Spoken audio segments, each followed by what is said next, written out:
ন্যায্য অধিকার ফিরে পায়, আর অপরাধী যারা তারা যেন শাস্তি পায়। বলছেন দিদি দুধরা জেলায় জেলায় বিক্ষোভের মুখে পড়ছে। দিদির দুধটা বিক্ষোভের মুখে পড়ছে, তার কারণ দিদি নিজে ঘোষণা করেছিল পশ্চিমবঙ্গে 99% কাজ হয়ে গেছে। সেটা যে দিদি ভাওতা মেরেছে, দিদি যে মিথ্যা কথা বলেছিল, দিদি যে বাংলার মানুষকে বেউকুফ বানানোর চেষ্টা করেছিল, তার দলের লোকরা যখন যাচ্ছে মানুষের ক্ষোভ উগড়ে দিয়ে মানুষ তা প্রমাণ করে দিচ্ছে। দিদি খুব চালাকি করে এই দুধ পাঠাচ্ছে, এই রক্ষা কবচ পাঠাচ্ছে, যাতে মানুষের ক্ষোভ ঝালদা পুরসভার ঘটনা প্রথমে যেটা প্রমাণ করে সেটা হলো এই যে পশ্চিমবঙ্গে আজ স্বৈরাচারী সরকার চলছে। হাইকোর্ট একের পর এক জুতো মারছে পশ্চিমবঙ্গ সরকারকে। বেআইনি কাজ করতে চাইছে সরকার, হাইকোর্ট তাকে একের পর এক জুতো মারছে। এ সরকার নির্লজ্জ, তাই তার শিক্ষা হচ্ছে না। ডিএম নিজে সেখানে চেয়ারম্যান নিযুক্ত করলো 3 দিন আগে, তারপরে এসডিও গিয়ে তাকে বরখাস্ত করছে। এসপি যদি অর্ডার দেয়, কনস্টেবল যদি সে অর্ডার পালন না করে তাকে অগ্রাহ্য করে, তাহলে যেমন আইন শৃঙ্খলা বলে কিছু থাকে না, আজকে বাংলায় সেই নৈরাজ্য চলছে। হাইকোর্টের নির্দেশে জেলা শাসক সে চেয়ারম্যান ঠিক করে আসছে, সেই চেয়ারম্যানকে সরিয়ে দিচ্ছে। তাই আবার হাইকোর্টে যেতে হয়েছে আমাদের।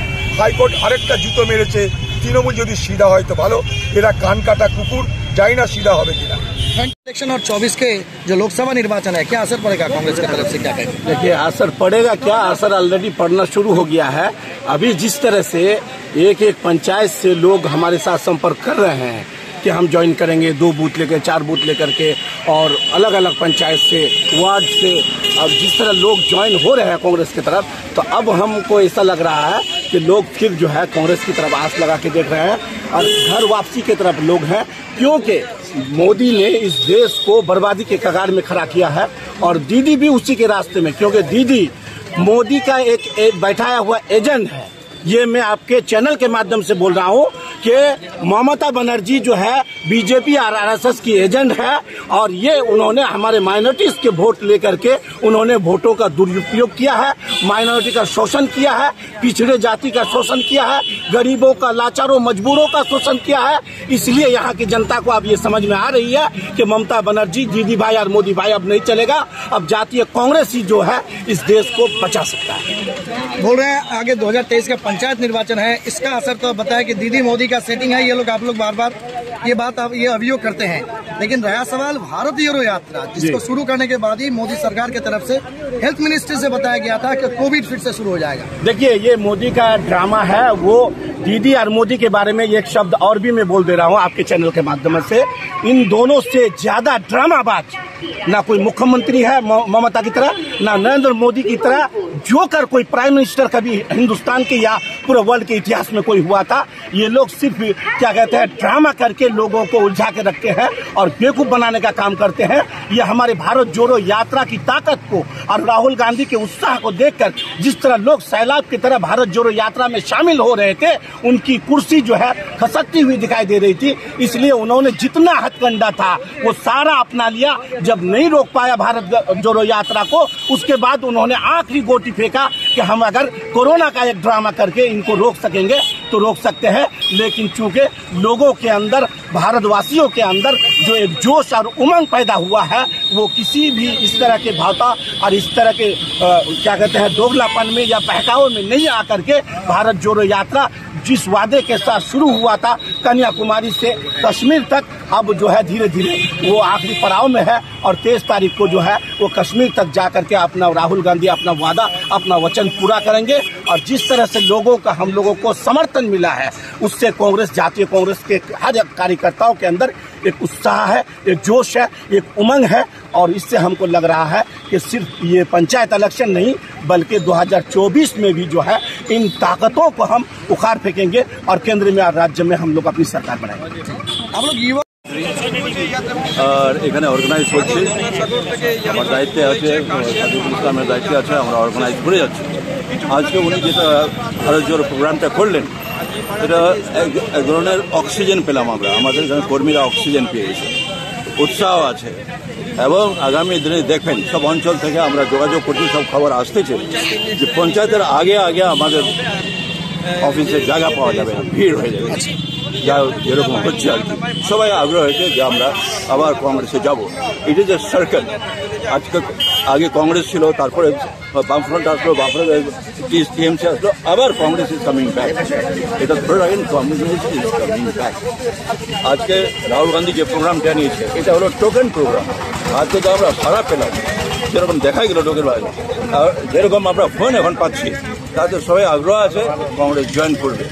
আগামী দেখবেন সামনের সপ্তাহে হয়তো কয়েকটা জনসভা আমরা করতে যাচ্ছি, যেখানে 3-4টা অঞ্চল যোগদান করবে আর কি। আচ্ছা, বলছি কংগ্রেস নতুন ইম্পেটাস পাচ্ছে, আপনি বলছেন সামনে পঞ্চায়েত নির্বাচন 2023 এবং 2024 লোকসভা নির্বাচন। ভারত জোড়ো যাত্রা রাহুল গান্ধীর নেতৃত্বে যেটা শুরু হয়েছে গোটা ভারতবর্ষ জুড়ে, আজকে সেই যাত্রা কাশ্মীরে পৌঁছেছে। কতটা প্রভাব ফেলবে এই কংগ্রেসের সাংগঠনিক শক্তি বৃদ্ধি করবার? আপনারা তো নিউজম্যান, আপনারা তো পত্রকার, আপনারা তো রিপোর্টার, আপনারা তো জানেন 6 লাখ হয়ে গেছে। You can't count. মানে হিন্দু, মুসলিম আর যে জাতির লোক আছে সবাই এক হয়ে যাচ্ছে, জুড়ে যাচ্ছে, সবাই মিলে যাচ্ছে। যে জিনিসটা উনি যে সাইকোলজি, যেটা ফিলসফি ওনার, ওটা ঠিক হচ্ছে। একটা মহাত্মা গান্ধী করেছিলেন, এটা রাহুল গান্ধী করছে। He was called Mahatma Gandhi because ও আত্মাটা পরিষ্কার হয়ে গেছিল। আর একটা দিন আসবে, Rahul Gandhi will be known as Mahatma the second. Okay, thank you very much. से देख रहे हैं इसको। बहुत ही आज का जो नजरिया था ये बहुत खूब था, खासतौर पर युवा पीढ़ी, महिलाएं भी थी इसमें। और अधीर रंजन चौधरी जो इस देश के एक बहुत ही ऊंचे ओहदे पर है नेताओं में से, वो आज इस्लामपुर के इस NH 31 में पैदल चले। साथ में विक्टर भाई थे, मोहित सेनगुप्ता थे। ये हमारे लिए इस्लामपुर के लिए बहुत खुशी की बात है।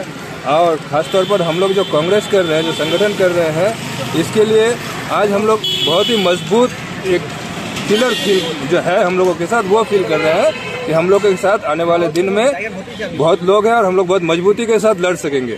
ठीक, बहुत बहुत शुक्रिया। सरकार में वापसी होगा, आप लोग क्या सोचते हैं, क्या कहेंगे?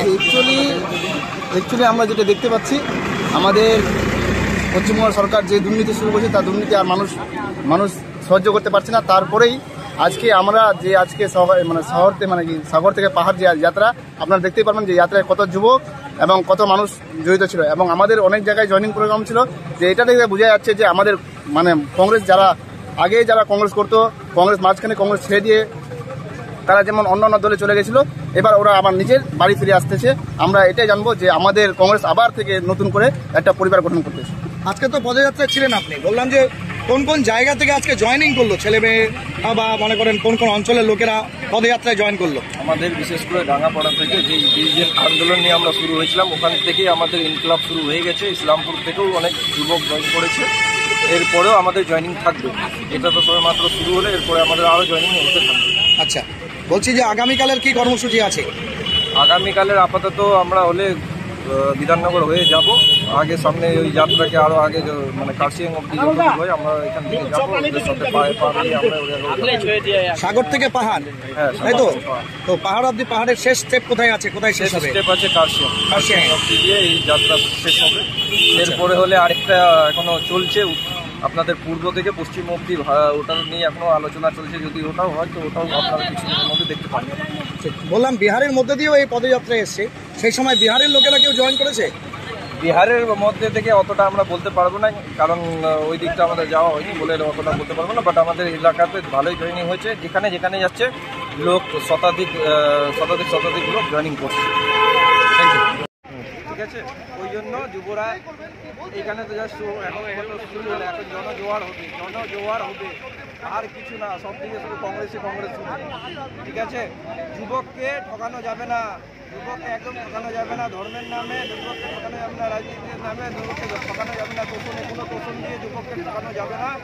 এইটাই বার্তা, এই নফরত ছোড়ো ভারত জোড়োর মাধ্যমে এই বার্তাটাই আমাদের জাতীয় কংগ্রেস দিয়ে আসছে। আচ্ছা, একটু শেষ হবে গঙ্গাসাগর থেকে এই যাত্রা শুরু হয়েছে, কার্শিয়াং পাহাড় অব্দি এই যাত্রা শেষ হবে। পাঞ্জিপাড়া থেকে ইসলামপুর, ধনতলা থেকে গুঞ্জুরিয়া থেকে ইসলামপুর ব্যাপক সাড়া পেয়েছি। ঠিক আছে, খুবই ভালো সাড়া পেয়েছি আমরা।